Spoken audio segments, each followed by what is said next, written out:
Well, Jim, let's get a few more questions before we wrap things up here this week.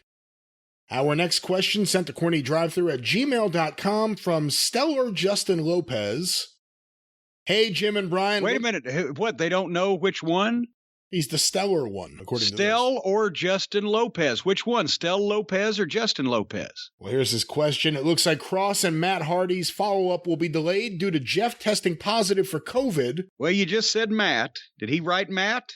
No, I didn't say Matt. Did I say Matt? Yes, you said Matt. What did I say? You said Jeff and Matt Hardy. Or you said Cross and Matt Hardy. Oh, what I meant to say Jeff was... is tested. I'm sorry. What did I see? I can't answer these things if you don't read them. I'm trying here. Well, the point is that Mr. Stellar Justin Lopez, if that is indeed his real name, sent a tweet that wasn't his own, that was someone else's. Apparently a promoter announced this, not WWE, not Jeff Hardy, but a promoter of some sort put out a tweet that said, "We regret to inform you that the event with Jeff Hardy to take place Monday, July 26th, 2021 at Record Bar in Kansas City, Missouri, will have to be postponed to a later date. Jeff Hardy just tested positive for COVID this morning and will have to quarantine for the next 2 weeks and will not be participating in any live events for the next 2 weeks, refunds and all the other information there." Yes, see, I know these things. You think I don't know things, but I know things. He was apparently going to do some type of concert at this establishment after his wrestling commitments in Kansas City. The WWE does not divulge whether people test positive for COVID or not, but the promoter of the event, not wanting people beating his doors down, going, "Where the fuck's Jeff Hardy?" popped out and did it, and that's how, and then it's been reported elsewhere. So that's what happened. But they were going to have a rematch. Now, here's the thing. We've said this before. I said this last week. I bet you, I'm not saying it's a good thing, I'm just saying it's a Vince thing, that since Cross was without Scarlett and lost, that somehow Scarlett would be introduced into the equation and then he would start winning. I don't know that they would have done it this quickly, and I certainly hope that they wouldn't have beat him twice in a row with Jeff Hardy. So possibly if he's with someone else and loses without Scarlett, then that may be a key. If he's with someone else and wins, but he's still without Scarlett, then they may have scrapped that idea if they were ever going to have it. And if he just doesn't appear, then we don't really fucking know, do we? I have a question for you. I was just thinking about, just as you're talking about the way Vince would do things or would not do things. I remember in the past you talking about the statute of limitations on gimmicks or on angles. And I forget what you said it was, like every 6 years or every 10 years, whatever it was.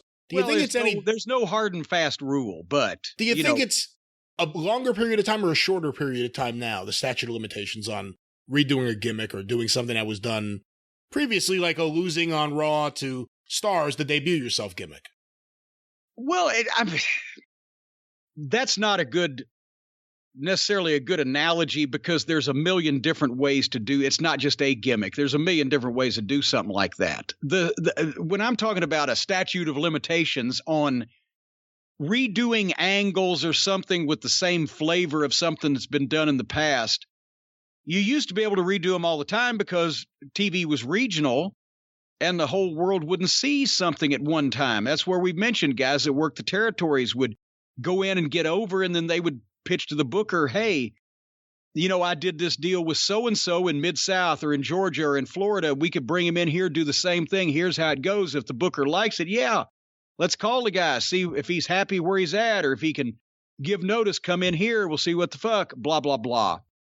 And then you redo it. Now that everything's on national TV, all at the same time for good or bad, you can't redo cute little finishes or angles or things that, even if you change them up, you can't redo them as quickly because people remember them. And if it's something that's really memorable, then you don't want to do it at all anymore, because nobody else is going to take a hip toss off the top of the Hell in a Cell, or shouldn't, because Mick did that about as well as you can do it. Or, the double turn angle with Austin and and breath that was so masterfully done. If you tried to really take off on that, as Gomer used to say, people would know. But in a lot of cases, if you tweak something, make a couple of changes, but you sort of like they started doing the Universal horror films in the 40s when they had exhausted the original source material and they decided, well, we'll take the same characters, we'll put them in a different situation.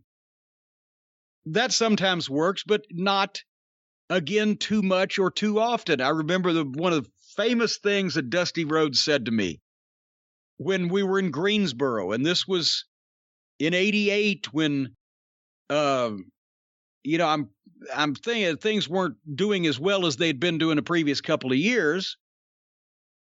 He gave us a finish for, I'm trying to think of who it might have been that we had done that with the Road Warriors recently, but now we're going to do it with the Fantastics. Same finish. And I just mentioned, Dusty, because I kept all of them written down.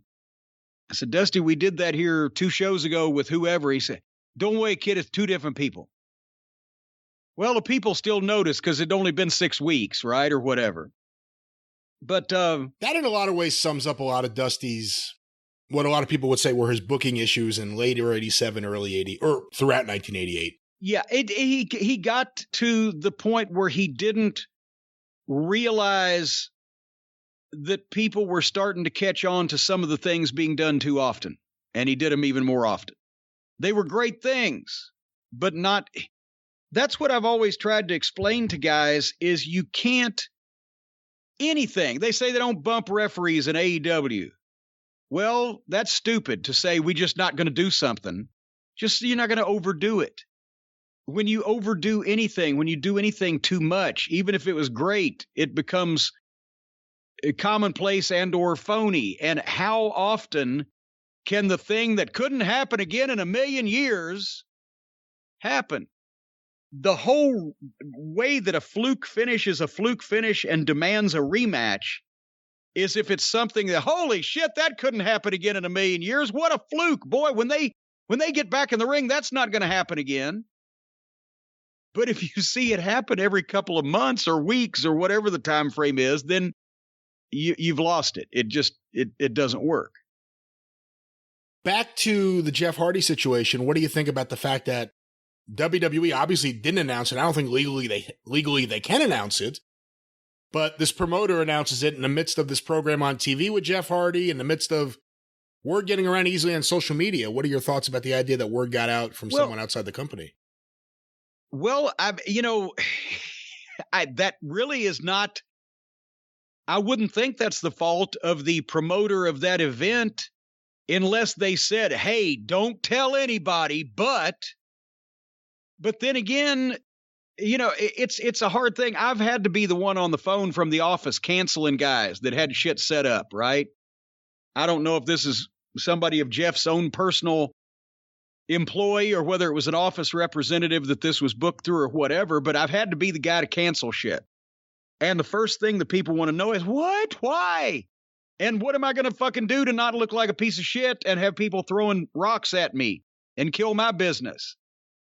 So they should have, if they didn't want the story to get out, they should have come up with a more different, plausible story than telling the truth, because you can't just tell, hey, don't say anything. But to a promoter, when you're talking about the reason why his attraction is not going to come, because of course he's going to say something. And then, has Jeff been vaccinated? And then is this one of the breakthrough cases? If he's not been vaccinated, why is he doing anything, anywhere involving interacting with the public? But if it's a breakthrough case, then we're hearing about more of those because of the amount of people that won't get vaccinated because they get their medical advice from Donnie Dipshit and his followers, and they don't realize that they're just growing mutant variants the longer we go without being able to kill this shit off and minimize it. So anyway, I don't know, but Jeff needs to stay away from people for 2 weeks, and maybe we'll have to wait that long to see what happens in the next chapter between him and Karrion Kross, who, if Karrion Kross loses too many more times, will actually be the definition of Karrion. Dead meat laying out there to be picked over by the vultures.